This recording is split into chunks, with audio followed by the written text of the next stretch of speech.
911 operators, what call scares you till this day? I have one. I worked EMS while my friend was dispatched for this call. I was second, so I never got to interact with the person in question. But I listened to the 911 recording after. Got called to do backup for gunshot wound initially. Farm out about 20-30 minutes outside of town. Turned out to be a father who recently lost both his parents within a month. Didn't want his family to go through with such loss, either decided to kill his family to spare them that same fate. Father killed mom. 2 kids. We get a call from the daughter who's about 13. She's been shot in the head, but is still alive and conscious. The call was about 30 minutes long. But the father was in the same room as her and the rest of the recently murdered family members. She was sitting on her bed with a bullet in her head, just saying in the most monotone voice, "I've been shot. My family is dead. My dad has a gun." Just in so much shock that she couldn't express an emotion. You could hear long pauses of silence as the dispatcher tried to get an idea of the situation and how the daughter and dad were just staring each other down for 5 minutes at a time with nothing but breathing to be heard, and the daughter answering the dispatcher's questions. About 30 minutes go by of dispatcher going, "Are you alright? He's still there. He still have the gun," etc. And just monotone responses. You can hear the sound of sirens in the background and the father leaves the room followed by a gunshot. The dad shot himself and died right as we were pulling up. She ended up living, but had lost every single member of her family that week. I don't know what happened after all that. That call is the reason I never wanted to pursue dispatch ever again. My friend was an absolute champion for how he handled it, but he never wanted to listen to it again. Not a 911 operator, but a 000 comms officer for an ambulance service. None scared me, but the man who refused to walk up one flight of stairs to do CPR on his teenage daughter still makes me angry. I was yelling down my headset at him. He was so casual about it, totally oblivious to the severity of the situation. He kept saying that the ambulance would do. She died. She was 17. She was hypoglycemic. She was savable. I shadowed a 911 operator. We got a call from an 8-year-old who said his big brother was in the bathroom and hasn't been out for an hour and there was no sound. He broke the door open somehow while he was on the phone with us, and his brother was dead from suicide hanging. This was small town, and a year prior that same older brother had called in when the mom had committed suicide herself on pills. Hearing that kid cry will always haunt me. I decided not to become a 911 operator. Not one specific call, but suicide calls where the caller has no interest in seeking help, but just wanting the police to find them before their family does. Knowing you're likely the last person to speak to someone, and there's nothing you can do to help is pretty rough. A guy in my neighborhood killed his whole family, then called 911 and told them what he had done before killing himself. I always wondered what it was like for the person who took that call and the cops who showed up to find the scene. I knew the son pretty well. I was on my way to school that morning when the cops were rolling in and blocking off the street. Depends on the person taking the call. I could deal with the situations as they happened, but it started to wear on me after a few years, so I switched jobs. There were some people I worked with that walked off the job during training after taking a rough call for the first time. Then there are others that have done it for years and are either able to handle mentally or end up like those call takers that make the news sounding uncaring or impatient with people who are just trying to seek help on the worst day of their lives. Former 911 operator here.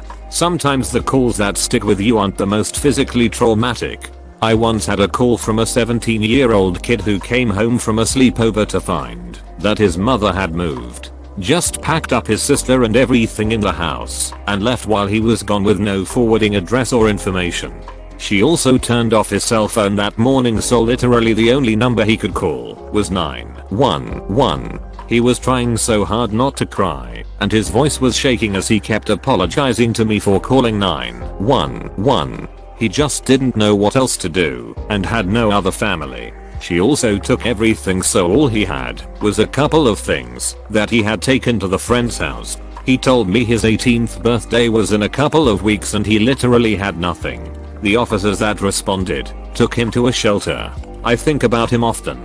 And I hope he's okay. Even if he was a kid who got in trouble or had behavioral issues. I can't imagine coming home to find your mother has abandoned you. I have two. One, it was my second week. And I was plugged in with another dispatcher who was handling calls. And I was working the computer and stuff as part of my training. We got a call from a guy in a car who said that he was in a near accident with another driver and the other driver was following him and being aggressive. The dispatcher told him to turn around and look for a well-lit, busy place like a gas station to stop, and we would have someone on the way to meet him there. He was shot 5 times while on the phone with us, waiting for the officer to arrive. I found out the next day on the news that the guy flew in from out of town to walk his daughter down the aisle. To a month or so later, at the beginning of my shift, I received a call from a very distraught man whose dad had gone missing from his care facility. He had dementia and his dad thought he might be looking for a bar to get a drink. I took his information and got a description and put out a bar low for him. For these calls, we normally don't find out the outcome. In this case, one of my last calls that same night was a person calling who found a body on some train tracks, and it turned out to be the same guy I had put out the bar low for. I had to call the deputy who went and took the guy's statement and tell him the news, and he then had to go tell the guy's son. That was a shitty end to the night. Family member worked as police dispatcher, received a call from an elderly woman. Her husband had just been killed in their garage by an intruder. She heard it happening. She's wheelchair bound, but phone was next to her. She frantically begged my family member to help her. While he was on the phone with her, the criminal cut her throat. My family member stayed on the line 3 more minutes until cops got there. He could hear the sounds of the attack, her gasping and gurgling noises. He kept telling her help was coming and to hold on. Amazingly, he survived. Criminal was later caught. A 17-year-old who just wanted the thrill of killing someone and picked them at random. He's on death row now. I wasn't, but my dad's longtime GF was a 911 operator. She was an absolute angel on earth, but she had the most heartbreaking stories. Worst I can think of was an older woman who called 911 because her husband had locked himself in their bedroom and refused to come out, despite her begging and pleading.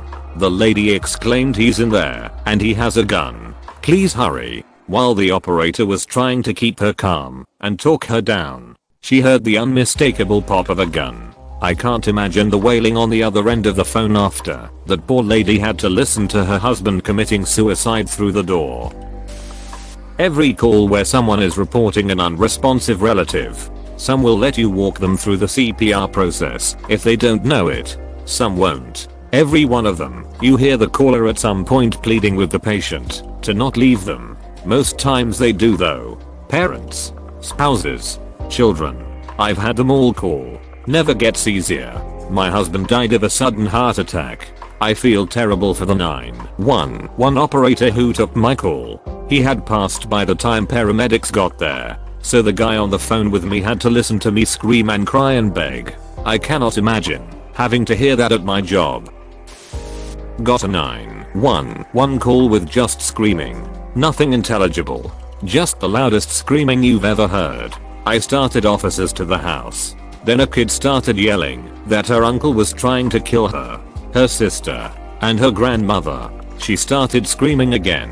There was a thud, and then no more sound. Officers got there, and a man walked out into the driveway and said, "I did it. I killed them." He was mentally ill and lived with his mother. She had been trying to get him committed, with doctors saying he wasn't a danger to himself or others. His 9-year-old twin nieces were visiting from out of state. He snapped that morning, bludgeoned them all with blunt objects, including a large vase. His mom and one niece died. One twin survived, with extensive injuries. It was a horrifying call. You did the right thing sending an officer to the house. When my mom was flipping out, the 911 operator kept saying I called the wrong dispatch. Like, bro, I'm currently on the phone and holding my mother back from attacking my dad and brother. You need to help me out here. I was on a landline, and they said I was out of their jurisdiction. When I called back the next day to complain, I told them in an emergency situation, you need to have a backup plan for when that happens, and contacted the Secretary of State over it. A little off topic, but your story reminded me of mine. I was a 911 operator. When I asked for the address, I got an angry man yelling, just get the duck in ambulance here. When I asked what happened, the caller said you don't need to duck in, know that. I just need to know what happened, so I know who to send, and what equipment to bring. Sir, just send a goddamn ambulance. My kid's having a seizure. Don't send any duck in police. Don't send police. Coming from a caller is basically them telling on themselves. Please send police, because the patient or the EMS crew or both could be in danger. So I passed a note to my partner, who was dispatching send PD. Extremely uncooperative caller. I tried my best to get through the rest of the questions. How old is the kid? Are they conscious? Are they breathing? Has the seizing stopped? Etc. I got nothing but verbal abuse. All I knew is that a pediatric patient had a seizure when the call started. There was yelling in the background, and there was some terrible yelling in the foreground. Put your hands up. Hey, what the duck, bitch. And that was it. Police had the caller. The patient ended up being a toddler who had been beaten to within an inch of their life by that asshole. That was terrifying and sad, and I hugged my own kid a little tighter that night. As a paramedic, thank you. When we see notes like this on our cat terminal, we are definitely not entering the residence until PD arrives. Not all dispatchers in all systems make notes of potentially hostile environments, and it's always better knowing beforehand if that's the kind of situation we are heading into. I'm going to do another one because this thread is a bummer and we all need a laugh. I assure you, not making any of this up. There was a ranch on the edge of the city limits in my area, right by a large park and swimming hole. That ranch had a variety of livestock, but they had an issue with their pygmy goats. Every few weeks we'd get a call because 100 little goats were roving through the park or down the street. One day, I took that call from a man in the park who had been chased by the goats into a porta potty. He was frantic, like screaming, "You need to send animal control out here right now." And all the while, I could hear two other prominent, repeated sounds, the whack of little goat noggins rattling against the plastic porta potty, and bleating. Malevolent, incessant bleating. What did those goats want? What would they have done had he not found refuge? We'll never know. Nearly 30 years ago, my grandma was a widow living in a Florida retirement community. The landlords allowed a man in his early 40s live in the community despite strict rules regarding age minimums. He ended up going on a drug-induced rampage, stabbing his son and girlfriend. My grandma was getting her mail and he chased her all the way back to her doorstep and stabbed her over and over. She managed to crawl back into the house and call 911. We listened to the call during the trial, and it was absolutely one of the hardest things I've ever had to sit through. You could hear the man screaming outside the house. The 911 operator was very calm and trying to keep my grandma alive. Today I learned help arrived. The guy took off in a stolen car and headed towards Georgia, going the wrong way on the highway. My grandma was airlifted to the nearest hospital and barely survived the attack. 370 stitches, including on both sides of her throat and all over her head. I firmly believe the calming, caring urgency from the dispatcher helped keep her going. I have two. One, a call from a male who stated he'd found his girlfriend's son unresponsive. Very frantic caller. He and the mother passed the phone back and forth multiple times while I tried to give various rescue instructions. That part wasn't all that abnormal, but they later took the male into custody, and I found out the initial caller had strangled the kid and then freaked out and called. Still makes me mad, and it's been years. Two, not mine, but a call they played for us in state training. An elderly man had a complete psychotic break and killed his wife with a hammer. Afterward he calmly called 911 and confessed. The dispatcher attempted to give rescue instructions up until he realized the damage was extensive enough that her head was mostly gone. Several of the first officers on scene were violently ill because of how bloody the house was. Former Leo. Had a dispatcher that needed some therapy after this one. Rural county sheriff's office is where we worked. Dead of winter. Roads were slick with a glaze of ice on top of the driven on hard packed snow. A rural mail carrier had lost control of her vehicle and rolled her Jeep Grand Cherokee on its top. Due to her delivering mail, her window was open, and during the crash the vehicle had rolled on top of her arm. She was pinned, but managed to call 911. While en route, we could hear the panic in our dispatcher voice when she said the vehicle had caught fire. On a summer day it would have taken us about 15 minutes running lights and sirens. Due to road conditions it took about 30 every time my dispatcher keyed up on the mic to give us further information. I could hear the screams from the caller. By the time we got there she had expired. Our dispatcher listened and tried to talk to this woman while she was burning alive. She was absent for like a month while she got everything sorted out. I think of both of them often. Apartment fire. Woman burned alive on her balcony because she was too afraid to jump. The screams over the radio of the fire crews trying to rescue her. 20 minutes later we get a call for a young man that walked in front of a dump truck on a highway to take his own life. While crews were responding to that, a 10-year-old girl who hung herself was found by her mother. I was still quite new the day all this happened, but I will never forget what I heard that day. I work for the equivalent here in the UK. Not my call. One from a training session we had going. An elderly gentleman had called 999 as he was feeling faint, tight chest and struggling to breathe. He wasn't in the house on his own. His son was downstairs, but he wanted to call in private due to his son being a worrier. He collapsed mid-call. The operator frantically dispatched somebody to go round and help. However, in the process of this, the sounds that man was making were horrific. Almost like a squeal, then turning into a grunting, high-pitched groan. I genuinely can't explain it. He sadly passed away by the time the crew had arrived down to a massive heart attack. His son didn't even know what was happening until the police and paramedics turned up. Safe to say the son was devastated, and hearing him scream was just as bad. His son sadly killed himself a month later. Thanks for watching. Consider subscribing for more videos.